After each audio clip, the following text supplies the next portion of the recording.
Hello friends, I'm Edawako. Today we have breaking news. Here we go again. 7 years ago, Donald Trump was feuding with the Rupert Murdoch conservative media empire and launching ruthless attacks against a Florida governor who many Republicans had anointed their leading presidential contender.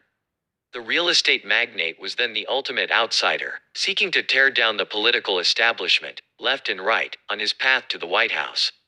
Mr. Trump achieved that goal and spent a tumultuous 4 years as president, but a chaotic end to his term in office and 2 years out of the spotlight have left him lobbing bombs from the political sidelines once more. Now it's Florida Governor Ron DeSantis, not ex-Governor Jeb Bush, who is the prime target of Mr. Trump's resentment. And while the ex-president still has allies at Fox News, its coverage has treated Mr. Trump like an afterthought, and the Murdoch-run New York Post and Wall Street Journal appear to be on a vendetta against their former hometown celebrity.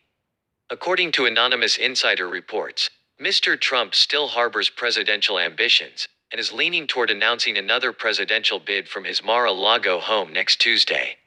After this week's disappointing midterm results for Republicans, where Mr. Trump's hand-picked candidates struggled to win key races, the former president's advisors are counseling him to wait for the dust to settle.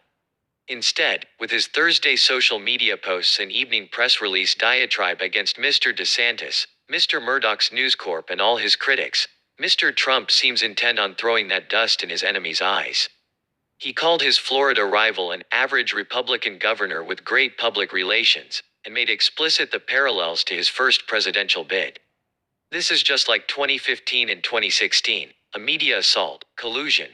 When Fox News fought me to the end until I won, and then they couldn't have been nicer or more supportive, he wrote. The Wall Street Journal loved low-energy Jeb Bush, and a succession of other people as they rapidly disappeared from sight, finally falling in line with me after I easily knocked them out, one by one. On Friday morning, Mr. Trump's attention turned to another possible Republican presidential rival, Virginia Governor Glenn Youngkin. He wrote on his social media site that the name sounds Chinese, and noted that the Virginian couldn't have been elected without the ex-president's support. Mr. Youngkin pointedly tried to distance himself from Mr. Trump during his successful 2021 governor campaign. All this is a familiar strategy, conducted with familiar viciousness and drama. In 2016, Mr. Trump lashed out at prominent figures within his own party with no restraint, presidential rivals Mr. Bush, Ben Carson, Ted Cruz and Marco Rubio, as well as Arizona Senator John McCain. He didn't need the respect or support of Republican leaders and wore their scorn as a badge. At the time, those leaders feared Mr. Trump would be a disastrous standard-bearer, that he would sink the party and doom them to defeat. Mr. Trump won the White House anyway, but after this week, and the Republican midterm rout in 2018 and Mr. Trump's 2020 re-election defeat, his party's elders are once again getting skittish. In 22, we're going to net lose governorships, we're not going to pick up the number of seats in the House that we thought, and we may not win the Senate despite a president who has 40% job approval, said Chris Christie, the former New Jersey governor who ran against, and later endorsed, Mr. Trump for president in 2016. There's only one person to blame for that, and that's Donald Trump. There are new twists to the story this time around, however.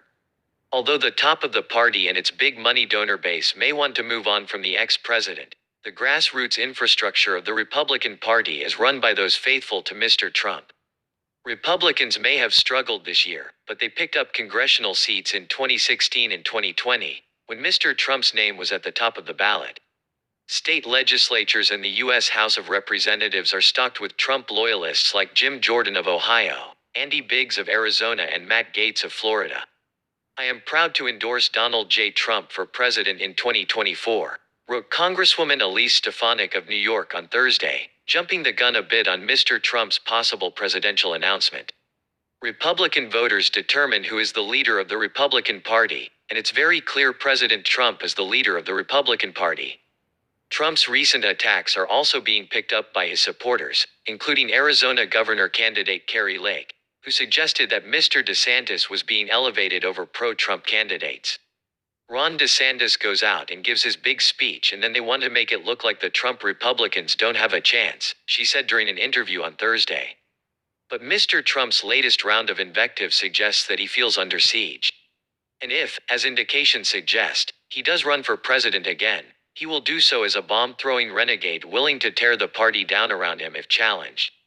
He and his supporters may have a penchant for referring to him as President Trump, even in the year plus since he left office, but he is an outsider once more.